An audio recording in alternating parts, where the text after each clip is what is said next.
Começando então nossa aula, reflexões pedagógicas sobre o ensino e aprendizagem de pessoas jovens e adultas. Isso aqui é um pouco chover no molhado, porque eles querem saber quem é o adulto, o que ele significa, como que ele aprende. Então essa introdução, essa apresentação que tem aqui, praticamente é um resumo do livrinho inteiro. E ele começa aí falando o seguinte: a reflexão continuada sobre o processo de ensino-aprendizagem de pessoas jovens e adultas torna-se mecanismo relevante para o aprimoramento dos projetos pedagógicos nas escolas. E olha aqui aonde está a base do que eles falam sobre o EJA. Entre os brasileiros com 15 ou mais anos de idade, 14.400.000 são analfabetos. Na nossa realidade a gente não consegue ver isso, mas se juntar o Brasil, tem muita gente analfabeta. E destes, quem são essas pessoas analfabetas? A maioria é de homens jovens e de mulheres idosas. Então as mulheres não tiveram essa oportunidade de dedicar a vida para a família. E os jovens que estão só trabalhando para cuidar da casa e ajudar. E em geral, essa galera é negro e de baixa renda, né? É negro e de baixa renda. Isso na galera de 15 anos ou mais. Aí vem outra faixa. Na faixa de 25 anos ou mais, os 20% mais ricos têm 6,3 anos de estudos a mais. Olha, gente, quanto isso? 6 anos, 3 a mais de estudo que os 20% mais pobres. É muita diferença. Isso foi visto em 2009. Já imaginou hoje como não está isso? Conforme os dados da pesquisa suplementar, a PNAD 2007, referentes à EJA, é evidente que as pessoas ingressam ou evadem dessa modalidade por motivos de incompatibilidade do horário e calendário das aulas com o horário e calendário do trabalho dos jovens e adultos, ou porque faltam escolas próximas às suas moradias. Isso aqui a gente viu lá na LDB, falando que quando tiver o EJA, é para a escola se adequar às condições do aluno, que é justamente para ele não se evadir. Aqui eu cobraria, se eu fosse aplicar na prova, eu cobraria isso aqui. Quais os principais desafios da EJA? Primeiro, utilizar uma metodologia adequada de ensino, considerando as especificidades dos alunos, jovens e adultos. Considerar a população da EJA com suas crenças e valores formados, porque você está pegando adulto ali já. São pessoas que já têm uma cabecinha formada, mesmo que não seja para não entender, mas está formada. Às vezes você tem que quebrar aquele entendimento dele para ele entender. E o último, respeitar a heterogeneidade de traços, origens, ritmos de aprendizagem e estruturas de pensamento, porque você está pegando pessoas adultas e cada um com ritmo, cada um de uma maneira. Então esses aqui são os 3 principais desafios previstos na EJA. Lindo para cair na prova, lindo, lindo, lindo. E as escolas não podem continuar acolhendo a população de EJA para estender-lhe o mesmo ensino dado para as crianças que frequentam a escola regular. Nada mais normal também pensar. Você não está lidando com criança que ainda não tem a coordenação que você tem que ensinar. Criança que está com a formação do cérebro. Então, é outro tipo. E as especificidades intelectuais e necessidades de vida e trabalho do público da EJA precisam ser consideradas. Sendo a idade reconhecida como fator social e não biologicamente determinado. Ninguém entra no EJA porque ele tem 17 anos, porque ele tem 18, porque tem 25. Ele entra porque ele está fora, né? Então não é uma faixa etária, é um fator social que ele evadiu. Uma condição definida na trama das disputas e desigualdades sociais é que a condição de adulto da população de EJA é antecipada pela condição de classe social, a qual, por sua vez, antecipa a condição de trabalhador. Então, a gente consegue ir ramificando, né? Você vai saber que é uma pessoa que está ali pobre, limitada e que trabalha muito, que às vezes ele está cansado e ele não vai ter cérebro para poder entender aquilo que você está falando. O desafio é poder fazer ele entender de forma clara, para ele aprender e melhorar. Eles são, em primeiro lugar, trabalhadores e depois estudantes, igual a LDB prevê. Não raramente retornam à escola, influenciados por aspirações de trabalho, porque hoje em dia, quanto mais estudo você tem, mais qualificado você fica. Ou delas desistem em função da necessidade de sobreviver do seu próprio trabalho desde muito cedo. Se ele vai para a escola, ele deixa de ganhar dinheiro naquele horário, né? Olha que coisa, para poder sobreviver. Pelo fato de a formação inicial dos professores não contemplar especificidades da educação de jovens e adultos em seus currículos, cresce a importância de momentos e ou programas de formação continuada nessa direção. Os professores não são formados para isso, né? Não tem uma coisa direcionada. Aprofundar o debate sobre as características de aprendizagem da população que frequenta a EJA é ainda um dos maiores desafios. Em 2000, o MEC apresentou uma proposta curricular para o segundo segmento da EJA, elaborada para atribuir identidade aos cursos para jovens e adultos. Houve incentivo para o desenvolvimento de novas práticas.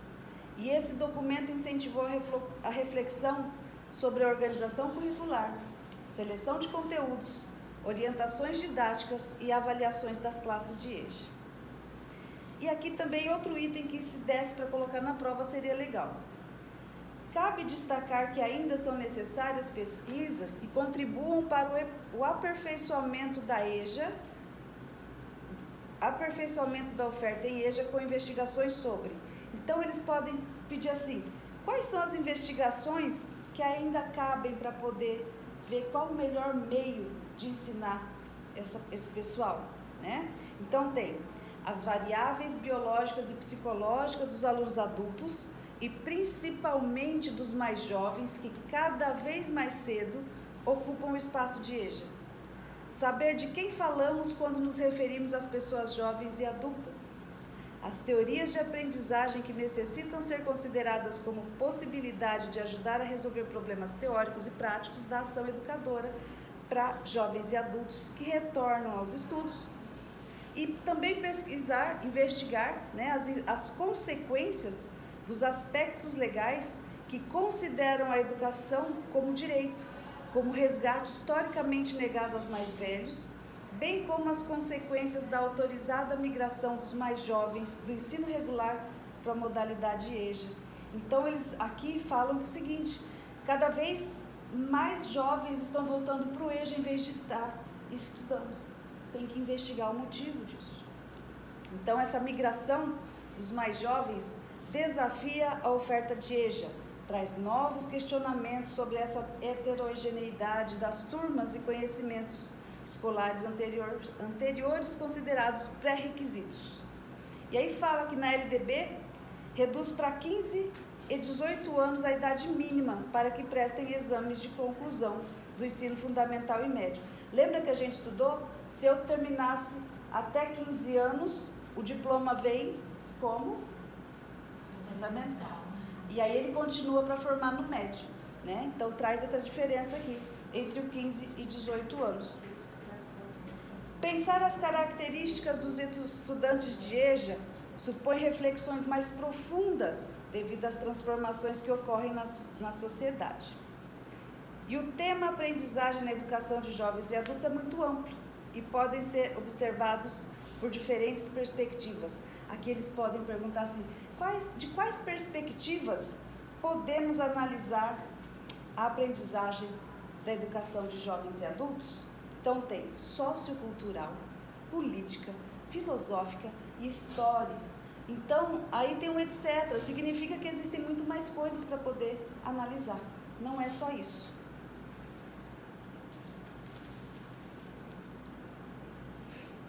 E continuando aí, existem, né, um documento para a gente poder debater qual é essa visão dessa galera, e a gente pode pôr na parte 1, como aprendem as pessoas jovens e adultas?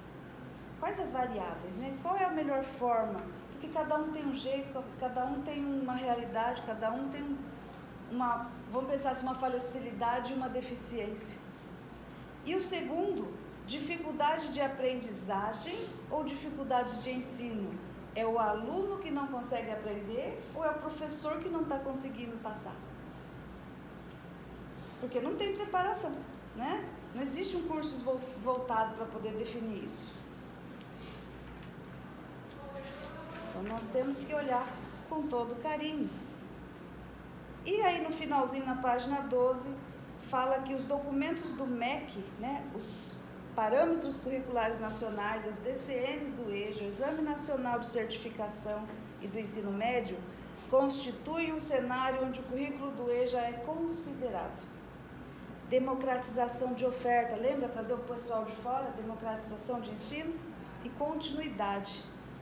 Então a gente, aqui, o final de tudo é respeito à diversidade cultural, os valores democráticos de justiça social e reconstruir a função social da escola, porque às vezes a gente só pensa em ensinar e esquece que pode trazer uma galera para dentro e a função social até da autoestima. Vocês já viram as pessoas que aprendem a ler e escrever depois de adulto, como é diferente? A gratidão, a felicidade de poder escrever um bilhete, porque eles querem escrever bilhete. Querem escrever carta. Né? Então, a escola ela tem uma função social enorme nessa parte do EJA para trazer a galera de volta, a autoestima, porque às vezes a pessoa se sente um nada porque não sabe ler, não sabe escrever, não consegue se comunicar. Na nossa região a gente não tem tanto essa realidade, existem poucos, mas são bem mais velhos. Né? A oportunidade para os jovens existe bastante, mas a gente saindo das porteiras de Fernandópolis, a realidade é outra.